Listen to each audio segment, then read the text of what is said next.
Hello, అందరూ ఎలా ఉన్నారు? ఈరోజైతే టేస్టీగా, ఈజీగా ప్రాన్స్ కర్రీ నేను ఎలా చేస్తానో మీతో అయితే షేర్ చేసుకుంటున్నాను. తినడానికి ఎంత టేస్టీగా ఉంటాయో క్లీనింగ్కి అంత టైం పట్టేస్తుంది. అయినా సరే ఓపిక్గా చేసుకుంటే టేస్ట్ చాలా బాగుంటుంది. సో ముందు మంచిగా క్లీన్ చేసుకొని ప్రాన్స్ని తర్వాత ఇలా కొంచెం ఉప్పు పసుపు కలిపేసి ఉంచాలి. కడాయిలో కొంచెం ఆయిల్ తీసుకొని ఇప్పుడు ప్రాన్స్ కడిగినవి ఉన్నాయి కదా, వాటిని వేసి వాటిలో వాటర్ అంతా బయటికి వచ్చి అవి కూడా పూర్తిగా ఎగిరిపోయినంత వరకు వాటిని మిక్స్ చేస్తూ ఉండాలి.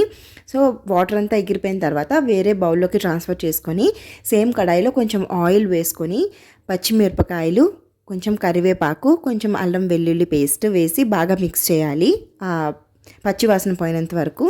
దాని తర్వాత ఆనియన్స్ వేసి మంచిగా మిక్స్ చేయాలి.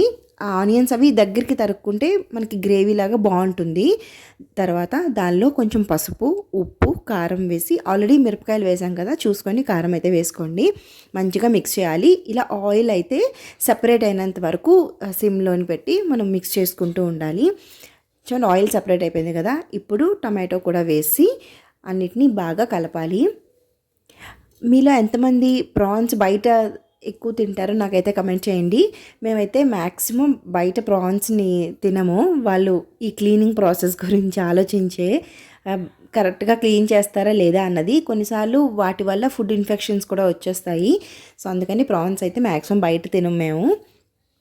సో ఇక్కడ టమాటా కూడా బాగా మిక్స్ అయిపోయింది కదా, ఇక్కడ కూడా ఆయిల్ సెపరేట్ అయినంత వరకు బాగా కలిపి దాని తర్వాత వాటర్ వేసి ఆ వాటరు ఫుల్గా మరిగాలన్నమాట.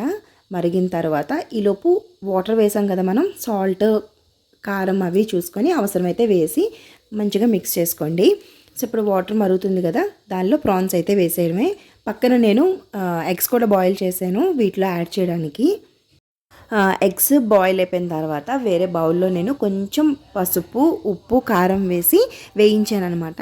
ఎక్కువ వేయించలేదు, లైట్గా అలా వేయించాను. కూరకి దగ్గరికి అయిపోయింది కదా, సో కొంచెం కొత్తిమీర కూడా వేసి మిక్స్ చేసి ఈ ఎగ్స్ కూడా అందులో యాడ్ చేసుకోవడం అనమాట.